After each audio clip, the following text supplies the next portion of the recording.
Hello everyone, welcome back to my channel সীমামুলিস blogs. Good morning, কেমন আছে তোমরা সবাই? আশা করি সবাই ভালো আছে, আমিও খুব ভালো আছি। চলে এসেছি তোমাদের সঙ্গে নতুন একটি ব্লগ নিয়ে। দেখতেই পাচ্ছ যে আজ সকাল সকাল উঠে পড়েছি। আচ্ছা, অনেকটাই সকাল হয়েছে। এই দেখো 7টা, সাড়ে সাতটা বাজেনি, 7টার মধ্যে উঠে পড়েছি। এই টাইমটায় আমি ঘুম থেকে উঠি। তো ঘুম থেকে উঠে প্রথম কাজ সেটা হচ্ছে আমার বিছানাটা তোলা। তো সকাল থেকে আজ আমি কী করবো তো সবটাই তোমাদের দেখাবো। তো চল আগে বিছানাটা তুলে নিই। তো এই দেখো, আমি এখন এই বিছানাটা তুলে নিচ্ছি। তো বিছানা তুলে তোমাদের বলি যে আজ রান্না করব ডিমের ঝোল। তো ডিমের ঝোলটা এমনভাবে রান্না করব, কোনো মশলা লাগবে না, মশলা ছাড়াই ডিমের ঝোলটা রান্না করব। তো এই রান্নাটা করতে গেলে আমার যা যা লাগবে সেগুলো তো তোমাদের তো বলবোই, প্লাস দেখাবো। কিন্তু তোমাদের আরেকটা কথা বলি, সেটা হচ্ছে কি বলো তো, আমার এটা ডেলি ব্লগের চ্যানেল। আমার চ্যানেলে কিছুদিন ধরে খুব প্রবলেম চলছিল। মানে কি বলো তো, ভিডিওটা ছাড়ছি, মানে আপলোড করছি, কিন্তু ওটা কি বলতো ডিসকানেক্ট হয়ে যাচ্ছে। ওটা ঠিকমতো আমার ভিডিওটা নিচ্ছিল না। আমার যেহেতু মনিটাইজেশন হয়ে গেছে আমার চ্যানেলে, তো সেই হিসাবে মনিটাইজটা অফ দেখাচ্ছিল। তো অফ দেখালে তো আমার ডলার ঢুকবে না, তাই না? ওই জন্য আমার খুব সমস্যা হচ্ছিলো, ওই জন্য আমি কী বলতো ভিডিও ছাড়তে পারছিলাম না। তো আমার হাজব্যান্ডকে বলেছিলাম যে এটি ঠিক করে দিতে, আর আমার সব সমস্যায় আমার হাজব্যান্ডই ঠিক করে দেয়। মানে আমি তো আর অত কিছু বুঝি না, জাস্ট আমি এডিটটা করতে পারি আর দু একটা ভিডিও বাস, মানে এমন তেমন কিছু করে আমি আপলোডটা করি। কিন্তু এর বাইরে যেগুলো আছে সেগুলো আমার দ্বারা আর হয় না, আমার দ্বারা সম্ভব হয় না। তো ওগুলো কিছু প্রবলেম হলে আমি আমার হাজব্যান্ডকে বলি, তো ওই সব কিছু ঠিক করে দেয়। তো ও একটু কাজের তুলনায় একটু ব্যস্ত ছিল, ওই জন্য আর এর মধ্যে ও আর ঢুকতে পারিনি। তো আমি এভাবে যেভাবে আমি শর্ট ছাড়ি, তো সেইভাবেই আমি শর্ট ভিডিওগুলো আপলোড করতাম। কী বলতো, আমার চ্যানেলটা শর্টের মধ্যেই হয়েছে, তো মনিটাইজেশন হয়েছে শর্টের মধ্যে। তো আমার হাজব্যান্ড বলছিল ওটা হয়তো তোমার শর্টের মতো মনিটাইজেশন হয়েছে, ওই জন্য হয়তো তোমার এটা গ্রান্ট করছে না। তো আমি এরকম করে ভেবেছিলাম। তো দেখছি অনেকে চ্যানেল আমি এরকম দেখে দিয়েছি শর্টের মধ্যেও করেছে, মনিটাইজেশন করেছে, বাট তবু ওরা এরকম করে বড় ভিডিও আপলোড করছে। ওটা আমি কেন পারবো না, এরকম আমার হাজব্যান্ডকে বলেছি। তো বললো ঠিক আছে, তাহলে আমি দেখছি এরকম। ও তারপরে দেখলো, এরকম দেখার পরে আমি একটা ভিডিও ছেড়েছি। পরে একটা ভিডিও ছাড়লে বেশ ওটা ভিউজ হয়েছে। তো আমার হাজব্যান্ড বললো দেখো এরকম তো ছেড়েছি, তাহলে তোমার ভিডিওটা অন করতে হচ্ছে, দেখি ওটা কোনোভাবে পার্মানেন্ট করা যায় নাকি, দেখি ওটা দেখবো। তো এই বলে আমি প্রত্যেকটা ভিডিও ছাড়ছি এখন। তো তোমাদের কাছে আমার এইটুকুই অনুরোধ, তোমরা আমার পুরো ভিডিওটা দেখো, কারণ আমার যেহেতু এটা শর্টের চ্যানেল, আমার ব্রডের চ্যানেল না। মানে আমি অনেক চেষ্টা করি, খুব মন থেকে চেষ্টা করি যাতে তোমাদেরকে আমার তোমাদের মনের মতো করে আমি ভিডিও করার।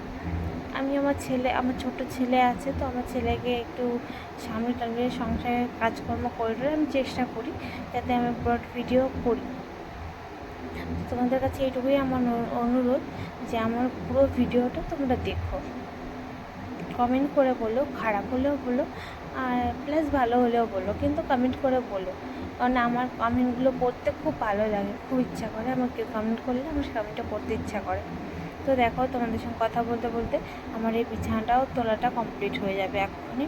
এখনও কমপ্লিট হয়নি, বাট আস্তে আস্তে চলছি, তো তোমাদের সঙ্গে কথা বলছি আর বিছানাটা তুলে ফেলছি।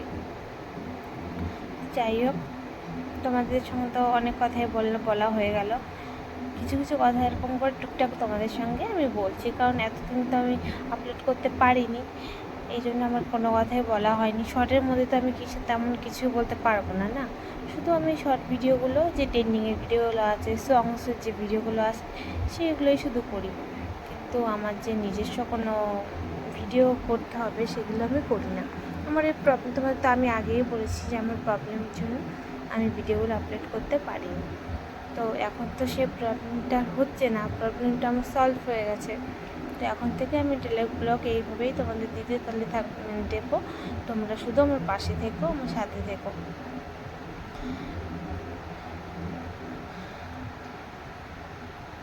তো আজ তো আমি ডিমের ঝোল রান্না করব, যে কীভাবে ওটা রান্না করব সেটাই তোমাদের দেখাবো। তো এই দেখো বিছানাটা আমি আস্তে আস্তে এইভাবে গুটিয়ে ফেলেছি। আর আমার ছেলে ছোট, সেই হিসাবে ওকে আমার ওর সঙ্গে বলতো, ওর সঙ্গে না ঘুমোলে না ও উঠে যায়। আমি যদি ঘুম থেকে উঠে যাই ও ঘুম থেকে উঠে যায়, ওই জন্য আমার এতটা লেট করে উঠতে হয়। কারণ আমাদের রাত্রে ঘুমোতে একটু লেট হয়, ওই জন্য সকালবেলা নাহলে ওর ঘুমটাও ঠিকমতো হয় না, ও ডিস্টার্ব করে আমাকে প্রচণ্ড, ওই জন্য ওর সঙ্গে আমার ঘুমোতে হয়। জানি না কার কার বাচ্চা এমন করে, কমেন্ট করে আমাকে বলো যে মা উঠে যায় তার সঙ্গে সঙ্গে ছেলে উঠে যায়। মানে কি বলে তো, ওর সঙ্গে সঙ্গে একটু ঘুমিয়ে থাকলে তবুও ঘুমিয়ে, কিন্তু ওর সঙ্গে ঘুমিয়ে থাকলে তো আর সংসারের কাজকর্মগুলো জলদি জলদি হবে না না। ওই জন্য ওর সঙ্গে যাতে আমি মানে চেষ্টা করি যাতে ওকে একটু ঘুমিয়ে রেখে আমি আগে আগে ওঠার, কিন্তু সেটা হয় না, বিশ্বাস করো। তো এই দেখো আমার বিছানাটা তোলা কমপ্লিট হয়ে গেছে। তোমার সঙ্গে অনেক অনেক কথাই বলে ফেললাম বিছানাটা গোটাতে গোটাতে, যাক ভালোই হলো। এদিকে আমার বিছানাটাও গোটানো হয়ে গেল, আমার তোমাদের সঙ্গে আমার কিছু কথা জানানোও হয়ে গেল। এরকম কিছু কিছু কথা আমার তোমাদের সঙ্গে আস্তে আস্তে অনেক কথা বলার আছে, সেগুলো আমি বলবো। কীভাবে আমি চ্যানেলটা মোটিভেশন করেছি, কী সমস্যা হয়েছে সব কিছুই তোমাদের সঙ্গে খুলে খুলে বলবো। কিন্তু তার জন্য তোমাদের আমার সঙ্গে থাকতে হবে, আমার ভিডিওটা তোমাদের দেখতে হবে পুরোটা।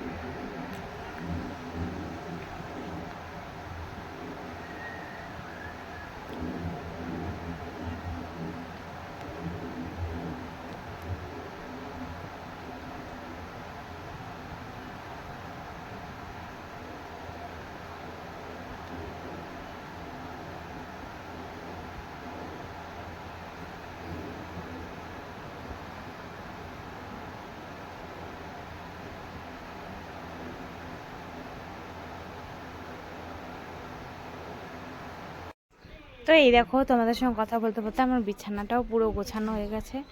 তো এই দেখো এইভাবেই আমার বিছানাটা গোছাই আমি। কেমন হয়েছে বলো। তো তোমাদের তো আমি বলেই দিয়েছি, সকালে উঠে আমার ফার্স্ট কাজ যেটা থাকে সেটা হচ্ছে আমার বিছানা গোছানোটা। তো আমি সকাল থেকে এখন কী কী করি সেটাই তোমাদের দেখাবো। তো স্কিপ না করে পুরো ব্লগটা তোমরা দেখতে থাকো, চলো। আর আশা করছি তোমাদের ভালোই লাগবে। তো দেখো বিছানা গুটিয়ে ফ্রেশ হয়ে ব্রেকফাস্ট করে তারপরে তাকে রান্না করতে চলে এসেছি।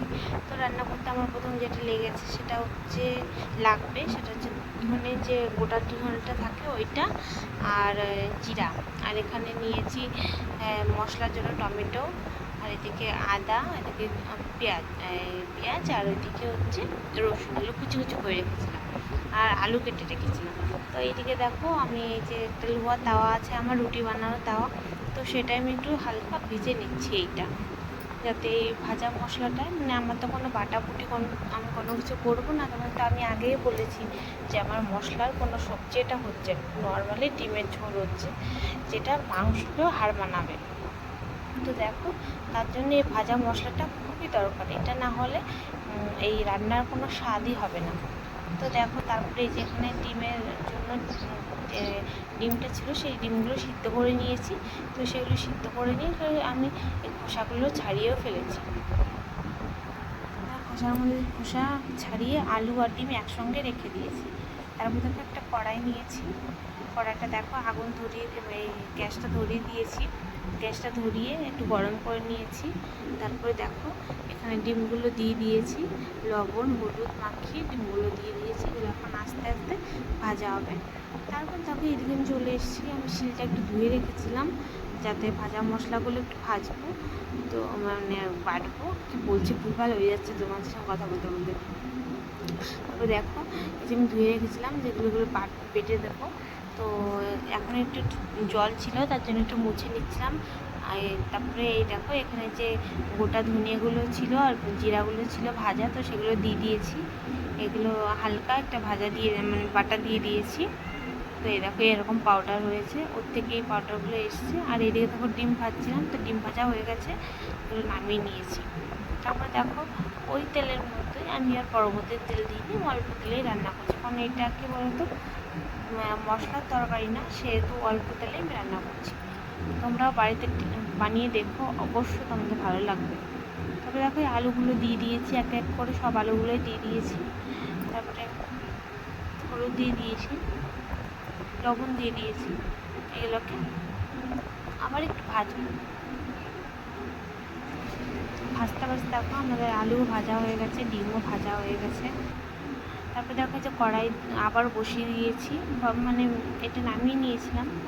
তারপর আবার কড়াইটা বসিয়ে দিয়েছি, তেল দিয়েছি, তেলটা গরম হয়েছে। তেলটা গরম হওয়ার পরে এই যে আমি গোটা জিরা দিয়ে দিয়েছি, ওটাও একটু লাল লাল করে ভাজছি। তারপরে দিয়েছি দুটো গোটা তেজপাতা।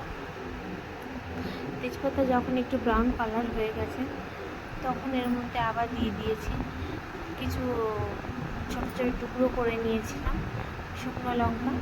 সেই শুকনো লঙ্কাগুলো ফোড়নে দিয়ে দিয়েছি। তারপরে এই যে দিয়ে দিয়েছি এখানে পেঁয়াজ কুচি, পেঁয়াজ কেটে রেখেছিলাম, পেঁয়াজ কুচিটা আমি দিয়ে দিয়েছি। তো পেঁয়াজটা হালকা ব্রাউন কালার করব। তারপর দিয়েছি এখানে লবণ দিয়েছি। লবণ দেওয়ার পরে এখন দিয়েছি হলুদ গুঁড়ো। তো হলুদ গুঁড়ো আর লবণ দিয়েছি একসঙ্গে, এগুলোকে আবার একটু মানে এদিক ওদিক করে ভালো করে একটু নাড়িয়ে চাড়িয়ে নিচ্ছি। তো নাড়িয়ে চাড়িয়ে নেওয়ার পরে এটা আবার একটু লালচে লালচে কালার এসছে। তো লালচে লালচে কালার যখন এসছে তখন যে আদা কুচুনিটা আমার কাছে ছিল, আদা কুচিয়ে রেখেছিলাম, সেই আদা কুচুনিটা দিয়ে দিয়েছি। তারপরে দিয়েছি রসুন কুচি, আদা রসুন এগুলো কুচিয়ে রেখেছিলাম, তো সেগুলো এক এক করে দিয়ে দিয়েছি। এক এক করে দিয়ে দেওয়ার পরে তারপরে এটাকে ভালো করে আবার নাড়িয়ে চাড়িয়ে দেওয়া হয়েছে। নাড়িয়ে চাড়িয়ে দিয়ে দিয়েছি, মানে না নাড়ালে তো এটা আবার কাঁচা থেকে যাবে না, ওই জন্য ভালোভাবে এটাকে নাড়াতে হবে, নাড়তেই থাকতে হবে, নইলে আবার নিচে দিয়ে আবার এটা আবার জ্বলে যাওয়ার সম্ভাবনা থাকবে। তারপরে দেখো এখানে টমেটো কুচি দিয়ে দিয়েছি। টমেটো কুচিটা দেওয়ার পর কাঁচা লঙ্কা দিয়ে দিয়েছি। কাঁচা লঙ্কাগুলো আমি চিড়ে রেখেছিলাম হালকা, তো সেই কাঁচা লঙ্কা আর টমেটো দিয়ে আবার এটাকে ভালো করে নাড়িয়ে চাড়িয়ে নিচ্ছি।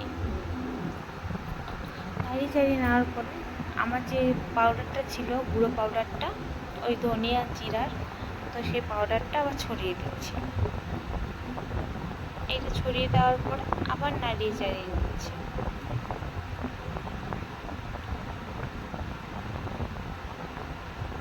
তোমরা অবশ্যই এটা বাড়িতে ট্রাই করো। তারপরে এই যে আবার হলুদ গুঁড়ো দিয়ে দিয়েছি, তোমরা তোমাদের মতো করে দিও, আমি যেমন দিয়েছি তেমন দিও না, কারণ আমি প্রসেসটা একটু দেখিয়ে দিচ্ছি কীভাবে করবে, সেটা তোমাদের ব্যাপার, তোমরা কীভাবে করবে, কিন্তু আমি যেভাবে দিচ্ছি সেইভাবে দিও, অবশ্যই তোমাদের ভালো লাগবে। তারপরে দেখো এই যে আবার দেখো এখানে যে পাউডারটা থাকে, গুঁড়ো লঙ্কা যে পাউডারটা থাকে লাল লঙ্কা, সেটা আমি দিয়ে দিলাম। তারপরে এখান থেকে একটু কষা কষা করার জন্য একটু জল দিয়ে দিয়েছি, যাতে যে মশলাগুলো ছিল আমাদের কাছে, আমি তো বাটা কোনো মশলা দিইনি, কুচনো মশলা দিয়েছি। তো কুচনো মশলা দিলেও তবুও তো একটু কষাতে হবে, তাই না? তো জল দিয়ে আমি ভালো করে এগুলোকে কষিয়ে নিয়েছি। কষিয়ে নেওয়ার পরে তারপরে আমি হালকা স্লাইড একটু চিনি দিয়েছি। চিনি দেওয়ার পরে আবার এই যে কষতে থাকলাম। তোমাদের জানি না কেমন আওয়াজটা হচ্ছে, কারণ আমার পাশে কুলার চলছে, কুলারের আওয়াজে তোমরা বুঝতে পারবে কিনা একটু চেষ্টা করে বুঝে নিও, কারণ কুলারের আওয়াজটা একটু বেশি আসে তো ওই জন্য। তারপরে দেখো এই কষানোর মধ্যে আমি আলু দিয়ে দিয়েছি, আলু দিয়ে আবার নাড়িয়ে চাড়িয়ে নিয়েছি। একটু কষা হওয়ার পরে তারপরে জল দিয়ে দিয়েছি। জল আমি দিয়েছি গরম জল দিলে কী হয় বলো তো, এই জলটা মানে ফুটানো জল ছিল, এটাতে স্বাদ আরও বেশি আসে, মানে টেস্টটা অন্যরকম নিয়ে আসে। এমনি জল, কাঁচা জল দেওয়া আলাদা, আর গরম ফুটন্ত জল দেওয়াটা অন্যরকম আলাদা। তো ফুটন্ত জলটা দেওয়ার পরে সবজিতে ওর টেস্টটা আরও বেশি ভালো হয়। তো দেখো এখানে এইভাবে আমি আমার মতো পরিমাণ মতো জল দিয়ে দিয়েছি, তোমরা তোমাদের পরিমাণ মতো জল দিয়ে দিও। তারপরে দেখো এই যে আমি এক করে ডিম দিয়ে দিয়েছি, কারণ এখানে আলুগুলো আমার গলে গেছে। আমি কি বলতো, আলু না ভাজার মধ্যে মানে গলিয়ে ফেলি, মানে আমার ভাজাও হয়ে যাবে, সিদ্ধও হয়ে যাবে, এরকম একটা ব্যাপার। তারপরে দেখো এই যে এখন সবজিটা আমার পুরোপুরি হয়ে গেছে, এখন শুধু আমার পাউডারটা দিয়ে আমার নামানোর যেটুকু মানে এইটুকুই আছে। তারপরে দেখো যে পাউডারটা দিয়ে দিয়েছি, পাউডারটা দিয়ে আবার একটু নাড়িয়ে চাড়িয়ে নিলাম। দেখো কালারটা কিন্তু সুন্দর এসছে। তোমাদের আমি আগেই বলেছি যে আমি কোনো বাটা মশলা দিইনি। এই দেখো এমন সুন্দর কালার এসছে, তোমরা বাড়িতে অবশ্যই ট্রাই করো, তোমাদের খুব সুন্দর লাগবে, মাংসের থেকেও বেশি সুন্দর টেস্ট। চট জলদি এটা বানিয়ে নিতে পারবে তোমরা বাড়িতে। তারপরে দেখো এই যে বিকালে একটা নিমন্ত্রণ ছিল একটা বাড়িতে, তো সেই বাড়িটাতে আমরা নিমন্ত্রণ রোকাগতে গেছি। তো দেখো নিমন্ত্রণ বাড়িতে গেছি, এখানে অনেক আগেই নিমন্ত্রণ খেতে দেয়, যেমন ধরো 4টে থেকে বা 5টা থেকে নিমন্ত্রণ খেতে তা শুরু হয়ে যায়। কিন্তু আমরা তো বাঙালি, তো আমরা বাঙালিরা তো আর অত সকালে রাত্রে খাবারটা খেতে পারি না, না, তার জন্য আমাদের ওই 6টা-7টার মধ্যে যেতে। 6টা-7টা তবুও এখানে সকাল 7টা মানে তবুও সন্ধ্যা হয়নি, মানে দিন, একেবারে দিন। তো এসছি ওই 7:30টার দিকে এসেছিলাম, মানে সন্ধ্যা লেগে গেছে। তো সন্ধ্যাটা দিয়ে আমাদের ঘরের যে সন্ধ্যাটা থাকে, সন্ধ্যা পুজো দিয়ে তারপরে আমরা খেতে এসেছি। তারপরে দেখো যে রাত হয়ে গেছে, তো এখানে আমাদের খেতে দিয়েছে। এখানে খাবারগুলো দেখো ঠিক অন্যরকম, আমাদের কলকাতার মতো খাবারটা না, ডাল, পুরি, দানা, নিমকিন, তো এই খাবারগুলোই দিয়েছে। তো এই খাবারগুলো আমরা খেয়েছি। তো এই আজকের ভিডিওটা কেমন লেগেছে তোমরা অবশ্যই কমেন্ট করে বলো।